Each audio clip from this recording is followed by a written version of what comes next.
Prier avec Jésus, un itinéraire à ses côtés.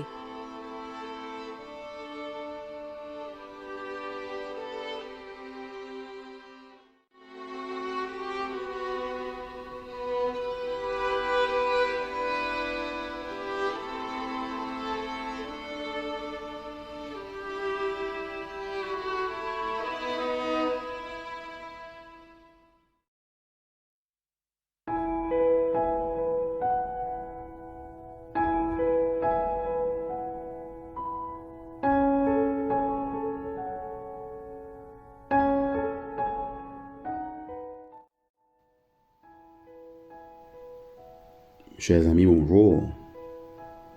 Merci de me retrouver ce matin pour débuter ensemble notre cheminement vers Pâques. À partir d'aujourd'hui et durant la semaine qui vient, nous allons voir le thème dans la solitude. Aujourd'hui, nous parlerons précisément de « Allons à l'écart ».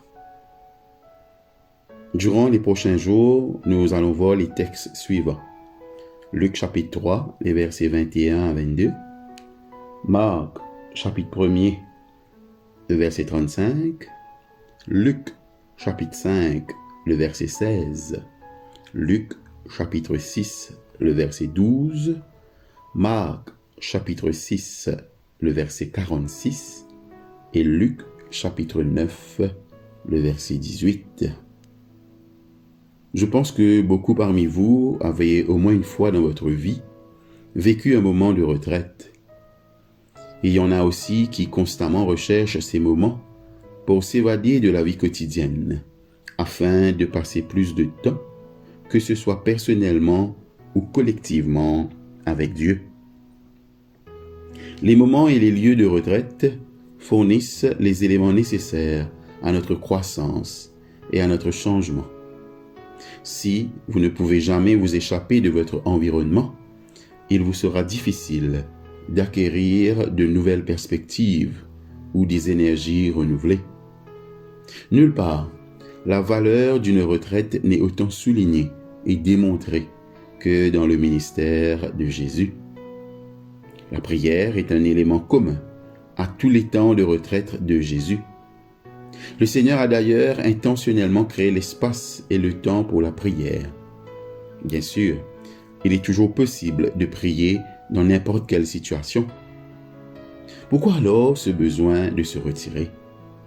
La réponse se trouve dans la signification de la prière. Il existe d'innombrables définitions, et l'une d'entre elles nous dit que la prière est la conversation du cœur avec Dieu. Ainsi, la conversation est ce que fait du temps de retraite un élément intégral de la prière. Ce temps offre à la prière le calme et la concentration nécessaires pour que le cœur engage une conversation avec Dieu. Au milieu d'une vie affairée et d'activités incessantes, nous avons du mal à percevoir les battements du cœur. Lorsque notre langue s'agite et que des milliers de pensées traversent notre cerveau, l'esprit discerne difficilement les petites voix intérieures. La prière et la vie spirituelle ont besoin de solitude. Le lieu joue un rôle vital dans le déroulement d'une retraite et dans la pratique de la prière solitaire. Le cœur soupire après des lieux où il peut être au calme et jouir du calme. L'esprit se développe là où on se sent tranquille, où on se décharge des responsabilités ordinaires qui dévorent tellement de temps et d'énergie, et où on laisse le cœur engager la conversation. Dans les textes que nous verrons durant les prochains jours, deux lieux tiennent une place particulière dans le temps de recueillement de Jésus. Il y a d'abord la montagne, et puis il y a les endroits déserts. Chaque cadre répond au même but, c'est-à-dire permettre à l'individu de faire l'expérience saisissante et humble de la présence de Dieu en dehors du train-train de la vie. Jésus s'est mis à l'écart pour prier, non parce qu'il n'était pas important d'enseigner, de guérir, de prêcher et de nourrir les foules, mais parce que ses prières dans la solitude créaient le contexte favorable à son ministère actif.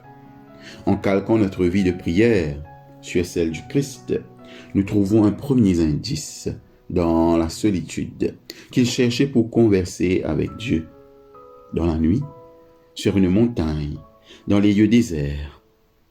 Une fois que nous nous trouverons dans les mêmes situations de temps et de lieu, les mots viendront d'eux-mêmes. Les sentiments couleront. La grâce de Dieu ne nous décevra pas.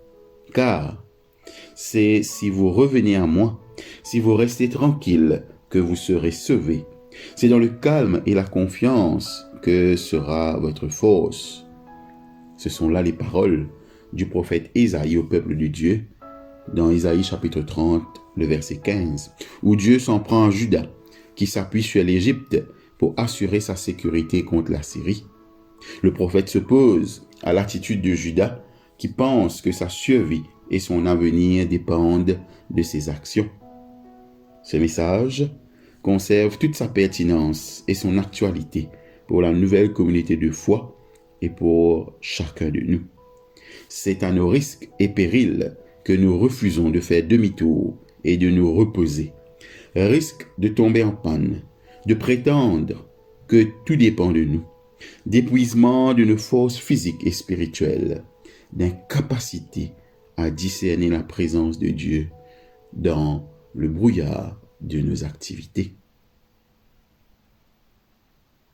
Prions.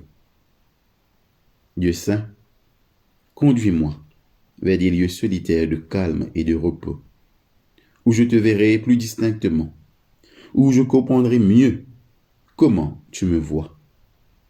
Et en voyant, je suivrai tes directives. Au nom de Jésus-Christ, notre Seigneur et Sauveur. Amen. Votre exercice spirituel pour aujourd'hui. Dans votre journal ou votre cahier, énumérez les lieux de retraite que vous avez fréquentés dans votre vie. Réfléchissez à ce que vous avez appris sur Dieu et sur vous-même dans ces lieux. Quand et où envisagez-vous un temps de solitude durant les prochains jours pour pratiquer la prière qui engage votre cœur dans une conversation avec Dieu?